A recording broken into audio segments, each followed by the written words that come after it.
જય સ્વામિનારાયણ. સહજાનંદ વિદ્યાલય વિડીયો લેક્ચરમાં આપ સર્વ વિદ્યાર્થી મિત્રોનું હાર્દિક સ્વાગત છે. પ્રકરણ 1 ઘન અવસ્થા. સમજાવો સ્ફટિક લેટિસ. અહીંયા આપણે સ્ફટિક લેટિસ અથવા તો અવકાશ લેટિસની ટૂંકનોંધ તૈયાર કરવાની છે. તો મેં કેટલાક શબ્દોનું માળખું આપેલું છે. આ શબ્દો અથવા તો મુદ્દાઓ છે એ યાદ રાખવાના, જેની મદદથી આખી ટૂંકનોંધ યાદ રાખી છે. કેટલાક પાયાના શબ્દો યાદ રાખીએ તો સમજ્યા પછી આખી ટૂંકનોંધ છે ને આપણે સરળતાથી યાદ રાખી શકીએ. દાખલા તરીકે લખેલું છે ભાઈ અવકાશ લેટિસ, તો કે ભોંયતળિયું. ઘરની અંદર ભોંયતળિયું એટલે કે ફર્શ પર ટાઇલ્સ ગોઠવવામાં આવે ત્યારે એક પ્રકારની પુનરાવર્તિત ભાત એટલે કે પેટર્ન જોવા મળે. હવે આ ટાઇલ્સ ઉપર છે એ દરેક ટાઇલ્સ ઉપર અમુક ચોક્કસ સ્થાને ટપકું કે બિંદુ કરવામાં આવે અને પછી ટાઇલ્સને અવગણવામાં આવે તો આપણને માત્ર બિંદુ ટપકાઓનો એક સમૂહ મળે. આ ટપકાનો સમૂહ આપણને ટાઇલ્સની પુનરાવર્તિત ભાતથી મળ્યો છે. તો જે આવો બિંદુઓનો કે ટપકાઓનો સમૂહ મળે, જે ઢાંચો મળે, જે માળખું મળે, એને અવકાશ લેટિસ કહેવાય. જોઈએ હવે આપણે.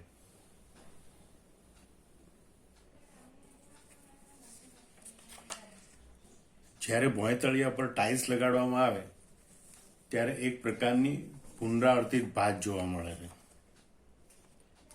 આ પ્રકારની પેટર્ન જોવા મળે અથવા આ પ્રકારની પેટર્ન જોવા મળે અથવા આ પ્રકારની પેટર્ન જોવા મળે. એટલે જ્યારે ભોંયતળિયા ઉપર ટાઇલ્સ લગાડવામાં આવે ત્યારે એક પ્રકારની પુનરાવર્તિત આવી પેટર્ન જોવા મળે.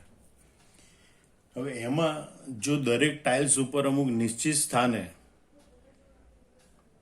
ટપકું કે નિશાની કરવામાં આવે અને પછી આ બધી ટાઇલ્સને અવગણવામાં આવે તો આપણને બિંદુઓનો એક સમૂહ મળે, આવો ટપકાઓનો એક સમૂહ મળે. બિંદુઓનો આ જે સમૂહ કે ઢાંચો કે જે માળખું મળ્યું એ આપણે ટાઇલ્સની જે પ્રમાણે નિયમિત ગોઠવણી કરી હતી એના કારણે મળ્યું છે. તો એ ધ્યાનથી જો કે જો દરેક ટાઇલ્સ પર કોઈ નિશ્ચિત સ્થાન પર બિંદુ રચી ટાઇલ્સને અવગણવામાં આવે તો આવો બિંદુઓનો એક સમૂહ મળે. બિંદુઓનો સમૂહ એ એવો ઢાંચો છે કે જે ટાઇલ્સ છે એની નિયમિત ગોઠવણી કરવાથી પ્રાપ્ત થયો હતો. આમ બિંદુઓના આવા નિયમિત સમૂહ કે ઢાંચાને કે માળખાને અવકાશ લેટિસ કહે છે. યાદ રાખજો, બિંદુઓના આવા નિયમિત સમૂહને કે ઢાંચાને કે માળખાને અવકાશ લેટિસ કહે છે. જેમાં રહેલા બિંદુઓ છે, આ ટપકાઓ, એની ઉપર જો આ પ્રમાણના બંધારણીય એકમો આપણે એક પછી એક ગોઠવતા જઈએ તો આપણને સમગ્ર સ્ફટિક રચનાની એક સરખી ભાત જોવા મળે છે. તો આવી રીતે આપણે દ્વિપરિમાણીય ભાત વિકસાવી શકીએ. આવા જે બંધારણીય એકમો છે એ બંધારણીય એકમો છે એને મોટિફ તરીકે ઓળખવામાં આવે છે. આમ ફરીથી વ્યાખ્યા યાદ રાખી લો કે બિંદુઓનો નિયમિત સમૂહ કે જે પુનરાવર્તિત રીતે ગોઠવાયેલો હોય એને અવકાશ લેટિસ કહેવાય. અવકાશ લેટિસ એટલે બીજું કશું નહીં, આ ટપકાઓ બિંદુઓનો સમૂહ છે. અને આ ટપકાઓ ઉપર બંધારણીય એકમ તરીકે અણુ હોઈ શકે, પરમાણુ હોઈ શકે, આયન હોઈ શકે. એને જ્યારે આ ટપકા ઉપર ગોઠવવામાં આવે ત્યારે સમગ્ર સ્ફટિક રચના આપણને પ્રાપ્ત થાય છે. હવે જો એક સ્ફટિક લેટિસ કોને કહેવાય? અહીંયા અવકાશ લેટિસ એ જ સ્ફટિક લેટિસ છે, પણ એ સમજવા માટે 3 આકૃતિ આપ દર્શાવેલી છે. આકૃતિ એમાં બંધારણીય એકમનો પાયો એટલે કે મોટિફ દર્શાવેલો છે. સ્ફટિક રચના માટેનો મોટિફ. માટે કે આપણે એક સ્ફટિક રચના દોરવી છે, પાઠ્યપુસ્તકમાં એને આવી રીતે દર્શાવેલો છે. અહીંયા મેં જુદી ડિઝાઇનથી દર્શાવેલો છે.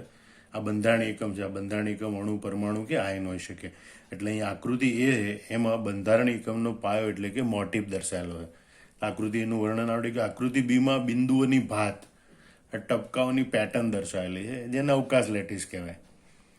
અને જ્યારે આ અવકાશ લેટિસના જે બિંદુઓ છે એના ઉપર જ્યારે આ મોટિફ છે, એવો મોટિફ છે એને વારાફરતી આપણે ગોઠવીએ તો એક પ્રકારની આવી ભાત કે પેટર્ન ઉત્પન્ન થાય છે જે આકૃતિ સીમાં દર્શાવેલી છે. અને એના પરિણામે આપણને કાલ્પનિક દ્વિપરિમાણીય સ્ફટિક રચના પ્રાપ્ત થાય છે. ફરીથી આ 3 આકૃતિ અને એનું વર્ણન સમજી લો. આકૃતિ એમાં શું દર્શાવેલું છે? બંધારણીય એકમનો પાયો એટલે કે મોટિફ દર્શાવેલો છે. આકૃતિ બીમાં બિંદુઓની ભાત દર્શાવેલી છે, જેને અવકાશ લેટિસ કહેવાય. આકૃતિ સીમાં સ્ફટિક રચના દર્શાવેલી, પણ એ કેવી રીતે પ્રાપ્ત થઈ? કે અવકાશ લેટિસમાં જે બિંદુઓ છે એ બિંદુઓ ઉપર આપણે વારાફરતી આ રીતે મોટિફ મૂકતા જઈએ, બરોબર, તો આપણને પ્રાપ્ત થતી ભાત દર્શાવેલી છે. અને એ ભાત છે એ કાલ્પનિક દ્વિપરિમાણીય સ્ફટિક રચના દર્શાવે. કારણ કે અણુ પરમાણુ આયનો દ્વિપરિમાણમાં ગોઠવાતા નથી, એ કાલ્પનિક બાબત છે. તો એ બીજી બાબત આપણે સમજી શકીએ કે ભાઈ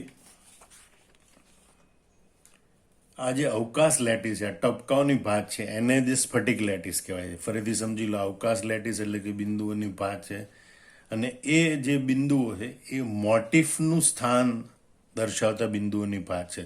એટલે ફરીથી યાદ રાખો, અવકાશ લેટિસ એ સ્ફટિક લેટિસ છે, અને વોટ ઇઝ સ્ફટિક લેટિસ? એ મોટિફના સ્થાન દર્શાવતા બિંદુઓની ભાત છે. બીજા શબ્દોમાં બીજી રીતે કહીએ તો અવકાશ લેટિસ એ સ્ફટિક રચના નિર્માણ કરવા માટેનો કાલ્પનિક બિંદુઓનો બનેલો ઢાંચો છે. એટલે અવકાશ લેટિસ એ શું છે? મોટિફના સ્થાન દર્શાવતા બિંદુઓની ભાત છે. એ સ્ફટિક રચના માટેનો કાલ્પનિક ઢાંચો છે. એના બિંદુઓ પર આ રીતે મોટિફ એક સમાન રીતે આપણે મૂકતા જઈએ તો આપણને આ પ્રમાણની સ્ફટિક રચના પ્રાપ્ત થાય છે. એટલે અહીંયા ફરીથી 2 શબ્દો યાદ રાખેલો. અવકાશ લેટિસ એ શું છે? મોટિફના સ્થાન દર્શાવતા બિંદુઓની ભાત છે. અવકાશ લેટિસ અથવા તો સ્ફટિક લેટિસ એ શું છે? સ્ફટિક રચના માટેનો કાલ્પનિક ઢાંચો છે, જેના બિંદુઓ પર આપણે મોટિફને એક સમાન રીતે મૂકીએ તો આપણને સ્ફટિક રચના પ્રાપ્ત થાય છે.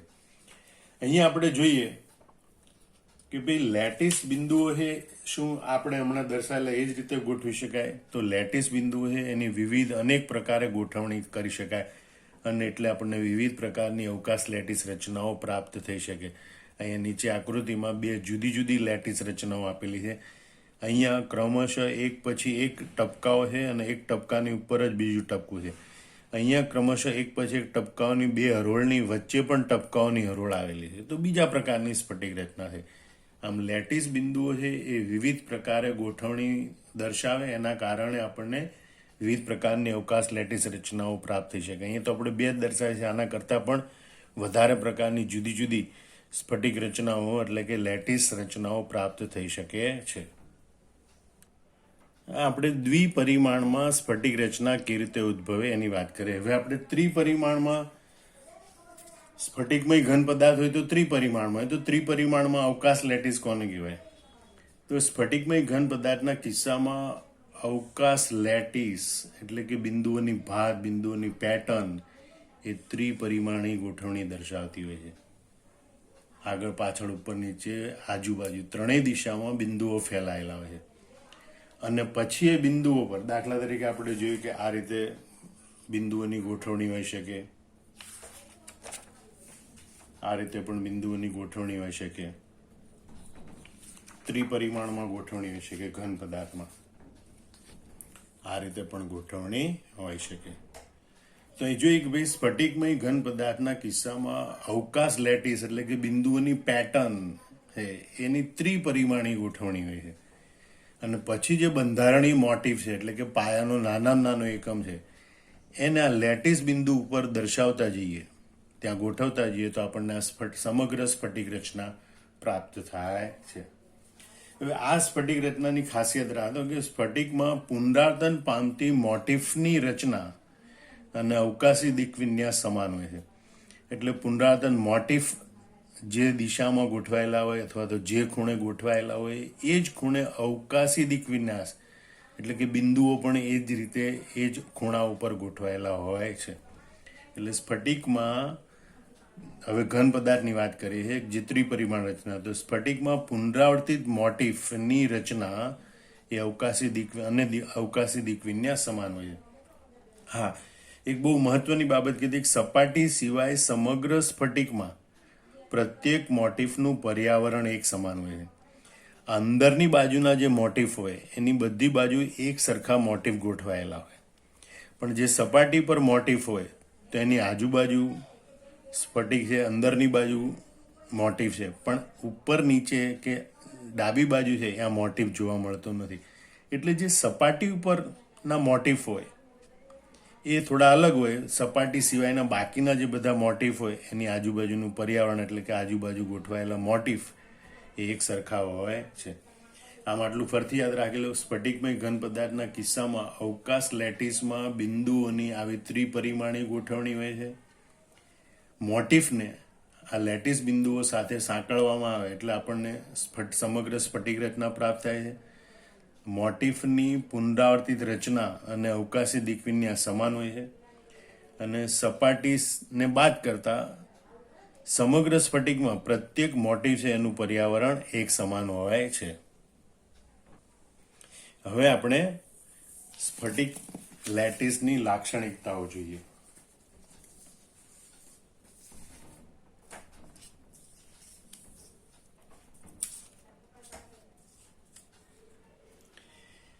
તો કે ભાઈ સ્ફટિક લેટિસ અથવા તો અવકાશ લેટિસ કહેવાય. લેટિસના પ્રત્યેક બિંદુને, આ ટપકું છે બિંદુ, એને લેટિસ બિંદુ અથવા લેટિસ સ્થાન કહે છે. સ્ફટિક લેટિસમાં રહેલા પ્રત્યેક બિંદુને લેટિસ બિંદુ અથવા તો લેટિસ સ્થાન કહે છે. પહેલી લાક્ષણિકતા એ. બીજું, સ્ફટિક લેટિસનું આ દરેક બિંદુ છે એ એક ઘટક કણ દર્શાવે છે.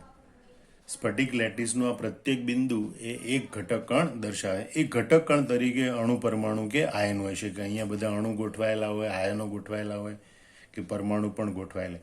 અને લેટિસનો ભૌમિતિક આકાર દર્શાવવો હોય તો આ જે બિંદુઓ છે એને સીધી લીટીઓ વડે જોડવામાં આવે છે. બધા બિંદુઓને જુદી જુદી સીધી લીટીઓ વડે જોડવામાં આવે છે. ફરીથી સ્ફટિક લેટિસની લાક્ષણિકતાઓ અલગથી પણ પૂછી શકે, ખરા ખોટામાં પૂછી શકે, એમસીક્યુમાં પણ પૂછી શકે કે નીચેનામાંથી કઈ સ્ફટિક લેટિસની લાક્ષણિકતા છે અથવા તો કઈ સ્ફટિક લેટિસની લાક્ષણિકતા નથી. તો પહેલી લાક્ષણિકતા, લેટિસના દરેક બિંદુને લેટિસ બિંદુ અથવા તો લેટિસ સ્થાન કહે છે. સ્ફટિક લેટિસનું પ્રત્યેક બિંદુ એ એક જ ઘટક કણનું પ્રતિનિધિત્વ કરે, એટલે કે એક જ ઘટક કણ દર્શાવે. આ ઘટક કણ તરીકે અહીંયા પરમાણુ, અણુ કે આયન હોઈ શકે. અને લેટિસનો ભૌમિતિક આકાર દર્શાવવા માટે આ જે લેટિસ બિંદુઓ છે એને સીધી રેખાઓ વડે જોડવામાં આવે છે. આમ આ સમગ્ર જવાબ છે. તમારે આટલા મુદ્દા નોંધી લેવાના અને એ નોંધેલા મુદ્દાના આધારે પણ તમારે યાદ રાખવાનું. પહેલી આકૃતિ મોટિફની, બીજી આકૃતિ અવકાશ લેટિસની, ત્રીજી આકૃતિ દ્વિપરિમાણીય સ્ફટિકની. પછીનો મુદ્દો સ્ફટિક લેટિસ અથવા તો અવકાશ લેટિસની ખાસિયત એ મોટિફનું સ્થાન દર્શાવતી પુનરાવર્તિત ભાત છે. સ્ફટિક લેટિસ એ કાલ્પનિક ઢાંચો છે બિંદુઓનો, અને બિંદુ ઉપર મોટિફ ગોઠવી એટલે સ્ફટિક રચના મળે. વિવિધ પ્રકારની ગોઠવણી હોય છે કે સ્ફટિક ઘન છે એમાં બિંદુઓની ત્રિપરિમાણી ભાત હોય એટલે ત્રિપરિમાણી લેટિસ રચના હોય. અને પછી આપણે જોઈએ સ્ફટિક લેટિસની લાક્ષણિકતાઓ. તો આ મુદ્દાઓ પણ પહેલા યાદ કરી લેવાના અને મુદ્દાના આધારે સમગ્ર જવાબ યાદ રાખવાનો પ્રયત્ન કરવાનો. આ રીતે જવાબ યાદ રાખી અને નોટમાં જાતે નોંધી લેવો. જય સ્વામિનારાયણ.